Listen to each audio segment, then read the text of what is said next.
Hey y'all, welcome back to my channel. It is Monday and I'm making a Ritz Cracker chicken casserole. I have made this many times and it is definitely a favorite, but it has been a long time since I've made it. So for the chicken, I just have 2 chicken breasts that I have baked in the oven. I just seasoned it with some garlic salt, and when it was done, I cubed it up into little pieces and I put it in a greased 8x8 baking dish. And then to pour over top of it, I have 1 can of cream of chicken and half a cup of plain Greek yogurt. Usually I use sour cream, but I have this in the fridge that I needed to use up, so I'm substituting the yogurt for the sour cream. And then for the topping, I have melted half a stick of butter, and then I put in a whole sleeve of crushed Ritz crackers. And guys, I know that there is a recall on Ritz crackers, but don't worry, I bought these a long time ago, so they're safe, and actually they're about to expire, so I'm glad that I'm making this so I can use these up. But anyways, after I combined the crackers into the butter, I sprinkled in some garlic powder for some extra flavor, and I'm just going to top that on the casserole.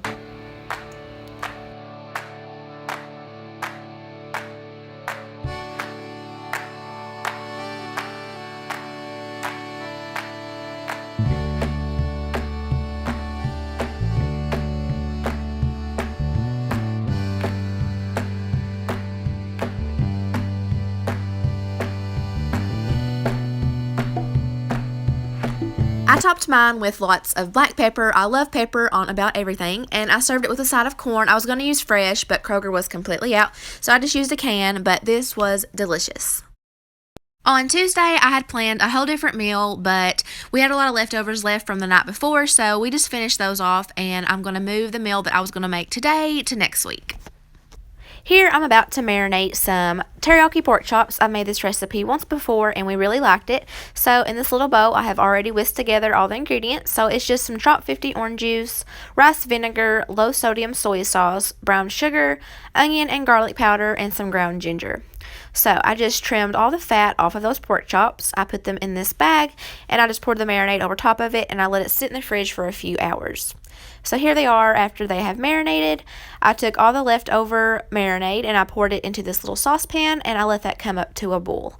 Once it came up to a boil, I turned my heat down to low and I added in a little cornstarch slurry, which is just a little bit of cornstarch and some water. And I will leave the exact recipe in my description box. After my sauce thickened up, I went and took my pork chops out to the grill and I basted them with some of that sauce and I let them cook for about 7 minutes, and then I flipped them over, basted them with the sauce one more time, and I let them go for another 7 to 8 minutes. And in the last few minutes of my cooking time, I added some pineapple slices to the grill and I let those cook a couple minutes on each side.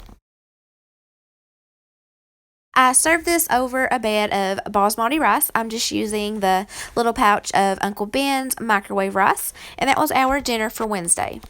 So when I was at Save-A-Lot, I came across these chicken rings, and they just stood out to me. It sounded so good, so I picked them up. I had never had anything in that brand, but I definitely wanted to give these a try. So I made those along with some green beans, homemade mashed potatoes, and some shells and cheese. And I also made some dinner rolls. These are just the Rhodes frozen dinner rolls that I let thaw out. And then I just cooked my chicken rings in my air fryer. I sprayed them with some olive oil and I let those cook at 400 for about 13 minutes. Everything turned out so good. I also served it with some coleslaw that my dad had made and sent me home with, and that was our Thursday night dinner. On Friday, I made a 1-pot spaghetti. So first off, I just added some minced garlic to my pot and I let that cook for a couple minutes. And then I added in some ground turkey and I just let that brown up, and then I drained off all the fat, and then I added in a whole can of chicken broth along with 2 cups of water and a can of tomato paste. And now I'm going to start adding in my seasoning. So I just have some oregano, basil, black pepper, and the recipe doesn't call for salt or sugar, but I did add in a little bit of each. And then after I got the tomato paste combined, I let that come up to a boil. And then I added in my spaghetti. The recipe calls for 12 ounces, but I used about 7 because we like our spaghetti to be a little bit more saucy. And then I just turned my heat down to a simmer and I let it go for about 17 minutes.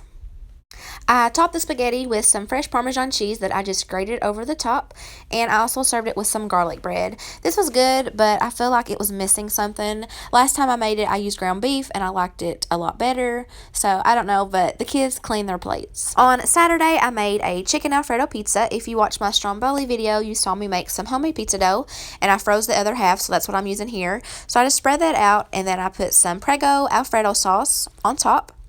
And then I topped it with some rotisserie chicken that I had in my freezer, and then some mozzarella cheese. And then I just sprinkled over some parsley for some color, and I let it bake in the oven at 450 for about 10 minutes. I had planned on serving this with a side salad, but we just weren't feeling it, so we just stuck with the pizza, and I had some ranch and buffalo sauce on the side for dipping. On Sunday, we were gone all day riding some trails with friends, so we didn't get back until it was dark. So we just picked up some takeout from a place in town called the Burger Barn. But that wraps up this week. If you are new here, you should tap that subscribe button so that you don't miss any future videos. And I will see you guys next time. Bye!